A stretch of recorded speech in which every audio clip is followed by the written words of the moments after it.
Firman Tuhan Daniel pasal 12 ayat 9 sampai 10 ini bicara mengenai keadaan akhir zaman. Tetapi ia menjawab, "Pergilah Daniel, sebab firman ini akan tinggal tersembunyi dan termeterai sampai akhir zaman," yaitu masa-masa sekarang, saudara. "Banyak orang akan disucikan dan dimurnikan dan diuji." Perhatikan, ada 3 hal yang akan terjadi: disucikan, dimurnikan, dan diuji. Tetapi orang-orang fasik akan berlaku fasik. Tidak seorang pun dari orang fasik itu akan memahaminya. Tetapi orang-orang bijaksana, yaitu saudara dan saya, akan memahaminya. Saudara, Daniel adalah seorang muda pada saat itu yang berani tampil beda. Dia tidak mau makan makanan kerajaan, padahal itu adalah hak dia.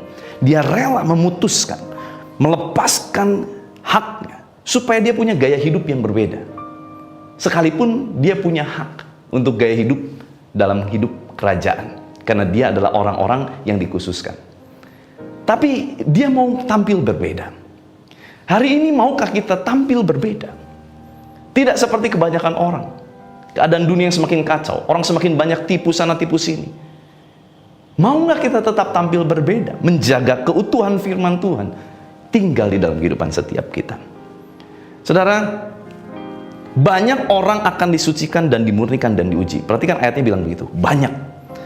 Tetapi orang fasik akan berlaku fasik. Jadi kata banyak di sana mengacu kepada lebih dari segelintir orang. Banyak ternyata. Di antara kita semua banyak yang mengalami masa-masa proses disucikan, dimurnikan, dan diuji.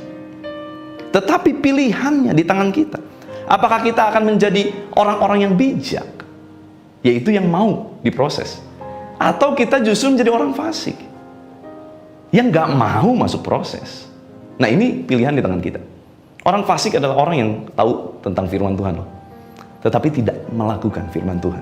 Oh, pinter kalau ngomong soal firman, pinter kalau ngomong soal kebenaran, tetapi hidupnya tidak berpadanan. Ini tahun integritas, saudara, di mana apa yang di dalam dan di luar adalah hal yang harusnya sama. Mari saudara, biarlah kita menjadi orang-orang yang bijaksana. Nah, kalau kita lihat di ayat sebelumnya, di ayat 3, Daniel 12 ayat 3, "Dan orang-orang bijaksana akan bercahaya seperti cahaya cakrawala, dan yang telah menuntun banyak orang kepada kebenaran seperti bintang-bintang, tetap untuk selama-lamanya." Perhatikan, ada kata di sana, orang-orang bijaksana akan bercahaya, bersinar di masa sukar, bercahaya seperti cakrawala. Nah, sekarang kuncinya bagaimana supaya seseorang bisa bercahaya, bersinar di masa sukar? Tadi di sana dikatakan ada 3 proses. Yang pertama adalah mau disucikan. Bahasa Inggrisnya purified, ya. Bahasa Ibraninya barar, ya, disucikan. Yang kotor dibersihkan. Nah, kata barar itu artinya seperti gini, seperti logam yang terus digosok sampai dia bersinar, sampai cahayanya keluar. Nah, saudara, saya pernah memperhatikan ada bagaimana proses orang membersihkan logam, ya, menyucikan logam gitu ya. Pada sebuah velg mobil yang krom gitu warnanya. Nah, ternyata banyak kerak-keraknya, saudara. Nah, kerak-keraknya itu membuat si warna krom itu tidak lagi bersinar, tidak lagi bercahaya, tetapi dia malah jadi gelap warnanya, kusam begitu. Nah, saya perhatikan mau pakai ini itu nggak bisa, cuma ada satu caranya, pakai amplas halus, saudara. Nah, waktu si amplas halus ini dimasukkan ke dalam air sedikit, lalu digosokkan. Oh, nggak langsung, saudara. Pelan-pelan, terus digosok, ya. Disiram dulu air, digosok lagi, disiram lagi air, ya. Tapi perlahan-perlahan, maka si kotoran kerak-kerak itu mulai hilang. Tetapi yang udah bersinar nggak diapa-apain tentunya, saudara, ya. Yang digosok yang kusam. Sama seperti kehidupan Anda dan saya. Hari-hari ini mungkin terjadi banyak gesekan. Sebab firman berkata, manusia akan menajamkan sesamanya. Akan banyak orang-orang di sekitar kita yang akan menggesek kita. Nah, ini bukan berarti kita cari-cari gesek sendiri, saudara, bukan. Tetapi, waktu kita dalam keadaan baik, kita sungguh-sungguh sama Tuhan, kita murni hatinya, sungguh-sungguh sama Tuhan, tiba-tiba ada orang menggesek kita, orang gak suka sama kita tanpa sebab. Kita pun bingung, kenapa orang ini gak suka sama kita. Nah, bersyukur saudara, kalau saudara ngalami itu, berarti ada proses yang menggosok saudara. Untuk apa? Menyucikan kita, membuat kita semakin bersinar, semakin bercahaya. Jaga hati, jaga respon. Waktu digesek, jangan marah, saudara. Waktu digesek, jangan kesel, jangan kecewa, jangan panas hati. Justru kita harus lebih banyak mengucap syukur. Ya, kita berterima kasih, oh Tuhan terima kasih. Ternyata saya adalah orang-orang yang mau dimurnikan lebih lagi, mau disucikan lebih lagi, supaya lebih bersinar, lebih bercahaya. Nah, yang kedua, saudara, bagaimana supaya seseorang di masa 2021, di tahun yang lebih mencekam ini, membuat kita lebih bersinar? Yang kedua adalah mau dimurnikan, saudara. Mau dimurnikan. Menarik sekali, ada satu korelasi ayat di Wahyu pasal 3 ayat 18. Wahyu pasal 3 ayat 18 bilang gini, maka aku di sana besar, yaitu Tuhan, menasihatkan engkau, Anda dan saya, supaya engkau membeli daripadaku, ku di sana besar Tuhan, emas yang telah dimurnikan dalam api. Aneh ya, kenapa belinya emas? Tuhan suruh kita beli, ada harga yang kita harus bayar. Emas yang telah dimurnikan dalam api, agar engkau menjadi kaya, dan juga pakaian putih, supaya engkau memakainya, agar jangan kelihatan ketelanjanganmu yang memalukan. Dan lagi minyak untuk melumas matamu, supaya engkau dapat melihat. Nah, saya nggak bahas yang 2 poin yang terakhir ya, tentang pakaian putih dan minyak. Tapi saya mau bahas emas yang telah dimurnikan dalam api. Ini adalah firman Tuhan kepada jemaat di Laodikia. Tipikal jemaat Laodikia adalah jemaat yang kaya raya. Karena Laodikia itu dekat dengan dengan kota Efesus, saudara. Dan pada saat itu apa yang terjadi? Orang-orang Laodikia, mereka lebih cenderung menjadi orang-orang yang sibuk untuk kegiatan-kegiatan sosial. Bukan salah, bukan salah. Kegiatan sosial itu baik. Apalagi di masa-masa pandemi seperti ini, gereja harus menjadi bukti nyata, bukan cuma memberikan dana, tetapi juga secara nyata kita melakukan action, tindakan-tindakan sosial untuk menyatakan bahwa ini adalah gereja Tuhan. Gereja Tuhan memperhatikan sesamanya. Tetapi hati-hati, jangan sampai tindak kegerakan sosial seperti pada jemaat Laodikia. Mereka lebih sering melakukan tindakan sosial, tetapi doa, pujian, penyembahan mereka tinggalkan. Mereka hebat di satu sisi, tapi lemah di esensi yang lain, yaitu doa, pujian, penyembahan, keintiman dengan Tuhan. Mereka tinggalkan. Maka Tuhan katakan, engkau suam-suam kuku. Kenapa suam-suam kuku?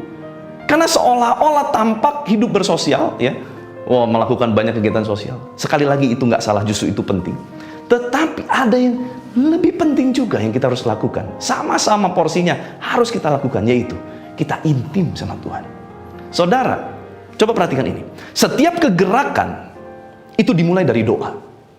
Saya mau bahas tentang sedikit kegerakan kebangkitan ekonomi Amerika pada tahun 1857. Pada saat itu keadaan Amerika digoncang. Masa-masa kegelapan muncul, ekonomi hancur berantakan. Sampai muncul seorang yang punya kerinduan bernama Jeremiah Lanphier. Jeremiah Lanphier. Dan pada saat di tengah-tengah kehancuran itu dia punya kerinduan. Dia rindu Amerika dipulihkan ekonominya. Dia sebagai karyawan, dia rindu perusahaan-perusahaan dipulihkan. Lalu apa yang dia lakukan, saudara? Dia mulai melakukan kegerakan doa. Dimulai dari seorang diri, ada 6 orang, ya, kemudian 14 orang setiap minggu, ya, terus ditambah. Dan dalam beberapa bulan di New York itu lebih dari 10.000 orang diselamatkan setiap minggunya. Kenapa? Dari sebuah kegerakan doa. Dan lihat, kegerakan doa pasti menimbulkan sebuah action. Actionnya apa? Dia mulai melakukan penginjilan. Waktu penginjilan dilakukan, ada actionnya. Kegiatan sosial dilakukan, penginjilan dilakukan, perubahan terjadi. Saudara, setiap kegerakan yang benar akan menimbulkan satu action nyata, tindakan nyata, yaitu berdampak bagi kota, berdampak bagi negeri. Tapi dimulai dari motornya. Apa motornya? Doa, saudara. Hari-hari ini gimana kehidupan doa kita? Mari kita cek lagi. Jangan kita terlalu sibuk juga dengan hal-hal sosial. Bukan salah, sekali lagi itu baik, saudara. Tetapi yang esensi jangan ditinggal. Doa, baca firman, saat teduh kita, kehidupan, keintiman kita dengan Tuhan, jangan pernah kita tinggalkan. Dua-duanya harus berjalan berkesinambungan. Saudara, yang ketiga, bagaimana supaya kita bercahaya, bersinar sekalipun di masa sukar. Yang ketiga dikatakan di kitab Daniel tadi adalah mau diuji, saudara. Mau diuji. Mazmur 26 ayat 2 bilang gini, ujilah aku ya Tuhan dan cobalah aku. Selidikilah batinku dan hatiku. Ada korelasi yang erat juga dengan Mazmur 117 ayat 3 yang berkata, bila engkau menguji hatiku, memeriksanya pada waktu malam, menyelidiki aku, maka engkau tidak akan menemukan satu kejahatan, mulutku tidak terlanjur. Saudara, pemazmur berkata begini bukan sok-sokan, bukan gini, ayo uji aku, lihat coba hebat aku. Bukan. Ini adalah sebuah perkataan keintiman. Ini nggak sembarangan. Orang-orang yang intim dengan Tuhan pasti dia berani untuk berkata, Tuhan uji aku ya. Aku nggak mau salah sama Tuhan. Nggak apa-apa aku kehilangan banyak hal di muka bumi ini. Yang penting aku nggak salah sama Tuhan. Itu adalah pernyataan keintiman dari seorang yang tidak mau salah di hadapan Tuhan. Jadi ini bukan sok-sokan, saudara ya. Nah, saya rindu saudara dan saya hari-hari ini berani berkata begini, Tuhan, uji aku ya. Apakah aku masih berkenan gak sih? Uji motivasiku ya. Saudara, mari cek hari-hari ini motivasi kita sama Tuhan bagaimana. Motivasi kita ikut Tuhan bagaimana. Saudara, persembahan kita yang kita berikan kepada Tuhan, dikatakan Roma 12, persembahkanlah tubuhmu sebagai persembahan yang hidup, kudus, berkenan kepada Tuhan. Saudara, kalau orang udah berani mempersembahkan tubuhnya, semuanya pasti dia berani persembahkan. Contoh saudara ya. Ini amit-amit saudara ya. Kalau ada orang ditodong saudara ya sama rampok, pasti ditanya begini, pilih harta atau nyawa? Nah, orang yang pintar pasti bilang gini, dua-duanya begitu ya. Tapi kan nggak mungkin, harus pilih satu. Kalau ditanya pilih harta atau nyawa, orang pasti bilang gini, kamu boleh ambil apapun, tetapi tolong nyawa saya jangan diapa-apakan. Tubuh adalah tempat di mana roh jiwa kita tinggal. Kalau kita jaga baik-baik, kita berani persembahkan untuk Tuhan, maka harta, ya tadi ya ilustrasinya ya, harta aja kita berani singkirkan. Yang penting nyawa, tubuh ini aman. Nah saudara, biarlah ini benar-benar menjadi satu standar kita. Hati kita semakin mengasihi Tuhan. Dengan kita belajar memberi lebih, itu artinya kita belajar supaya hati kita tidak terikat dengan harta duniawi. Saudara, memang banyak hal yang kita bisa berikan. Secara rohani diberkati, secara materi diberkati. Sebab setiap orang, ini hukum universal. Setiap orang yang menabur banyak akan menuai banyak. Itu hukumnya. Tetapi fokus kita bukan kepada uang, bukan kepada berkat, bukan. Tetapi supaya hati kita ini semakin mengasihi Tuhan. Satu kali, saudara, anak perempuan saya waktu masih berusia 3 tahun, dia senang banget makan wafer yang isinya krim green tea. Nah, waktu dia makan, saya perhatikan, oh dia seneng banget ya. Pagi-pagi bangun dia udah cari itu. Lalu belum dia makan, saya minta. Kay, namanya Keira. Kay, boleh nggak papa minta? Papa minta dong, papa mau. Lalu, saudara, belum dia masuk dalam mulut dia bawa, dia kasih, dia taruh di mulut saya untuk saya makan. Saudara, di situ hati saya bergetar, saudara. Kenapa?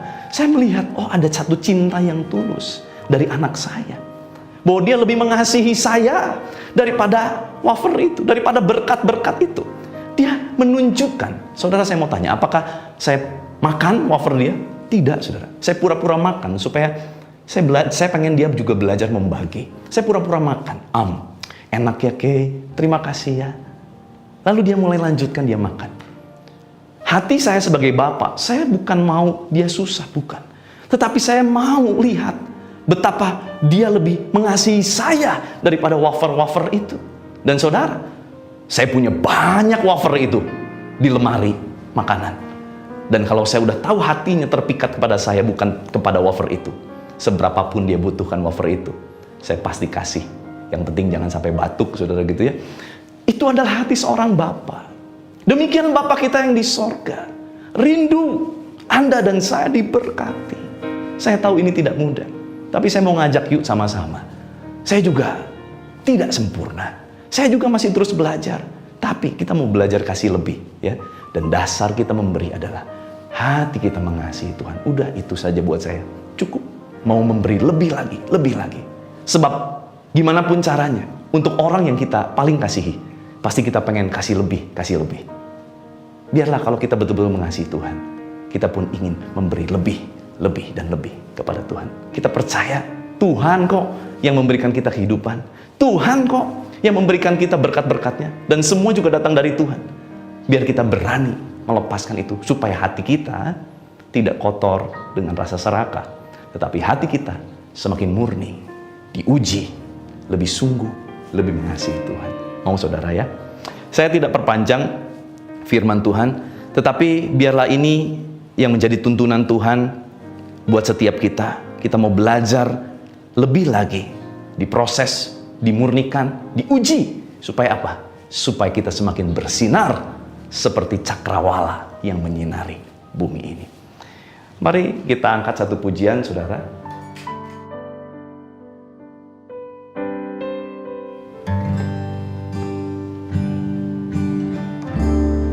Ujilah aku, Tuhan. Cobalah aku, Tuhan. Selidiki batinku dan hatiku. Mataku tertuju padamu. Dengan rindu katakan, aku cinta padamu, Tuhan.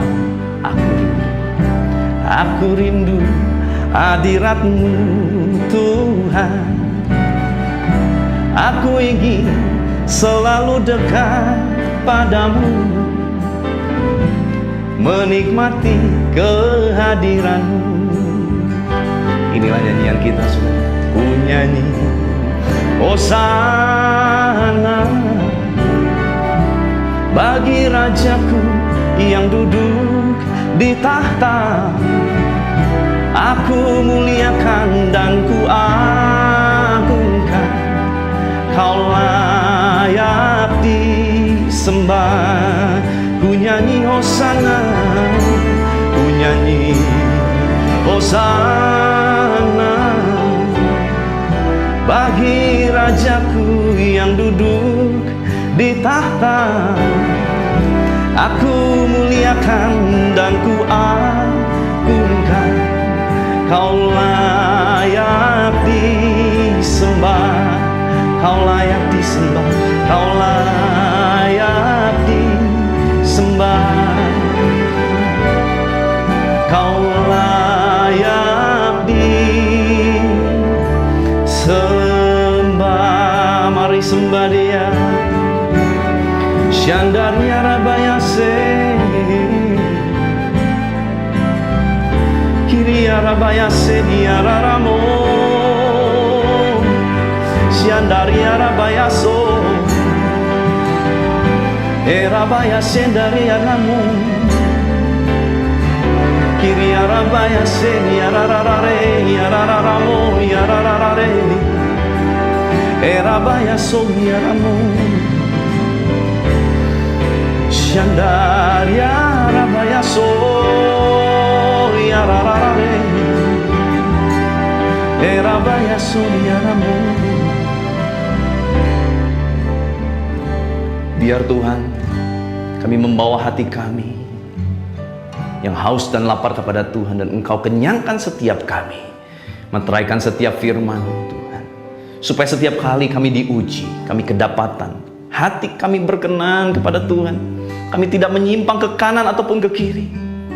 Sekalipun hari ini kami banyak hal yang tidak kami mampu, tetapi kami mau Tuhan. Kami mau Tuhan. Mau lebih intim lagi sama Tuhan. Mau lebih sungguh lagi sama Tuhan. Mau lebih hidup sungguh-sungguh. Supaya kami betul-betul mengerjakan setiap kasih karunia yang Kau sudah berikan dalam kehidupan kami. Dan biar Tuhan Kau penuhi kami dengan anugerah-Mu, dengan kasih karunia-Mu. sehingga kami dimampukan untuk melakukan semua kehendak-Mu Tuhan dalam kehidupan kami. Mulut kami tidak terlanjur, hati kami tidak merancangkan hal yang jahat, pikiran kami tidak memikirkan hal-hal yang kotor, tetapi semuanya dari dalam hati kami muncul aliran-aliran air kehidupan yang terpancar keluar, memberkati banyak orang sekeliling kami. Biarlah terus kami menjadi garam dan terang, semakin bercahaya di masa-masa sukar. Terima kasih Tuhan, meteraikan firman-Mu sekali lagi oleh darah Yesus Kristus.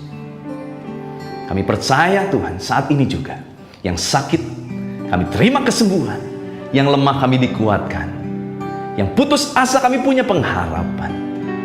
Saudara yang sedang mengalami COVID-19, angkat tanganmu kepada Tuhan. Tuhan, Kau lihat setiap tangan-tangan yang terangkat yang sedang mengalami masa-masa sukar. Tuhan, jamah saat ini di dalam nama Yesus, bilur darah Yesus menyembuhkan, membebaskan, melepaskan. Lepaskan dari segala sakit penyakit, lepaskan dari segala virus, lepaskan Tuhan dari segala rasa takut. Roh maut yang mencengkram kami halau. Dalam nama Yesus Kau tidak ada bagian. Masuklah roh kehidupan, masuklah roh pengharapan bagi setiap umat-Mu. Tuhan, Tuhan, pulihkan setiap orang yang sedang terpuruk. Pulihkan hubungan keluarga lepas keluarga, suami istri, anak orang tua, menantu dan mertua. Tuhan, pulihkan. Terima kasih Tuhan. Bagi yang rindu mendapatkan keturunan, Tuhan juga berikan keturunan yang ilahi di dalam nama Yesus. Terima kasih Bapa. Hamba-Mu selesai menyampaikan firman-Mu, tapi Engkau yang terus memberikan kami pengertian, pengurapan yang datang daripada-Mu, memampukan kami hari lepas hari lebih memahami apa yang jadi rencana-Mu dalam kehidupan kami. Terima kasih Bapa, biar kuasa kehidupan Kristus, kuasa kebangkitan Kristus mengalir memerintah atas kami di dalam nama Tuhan Yesus. Haleluya.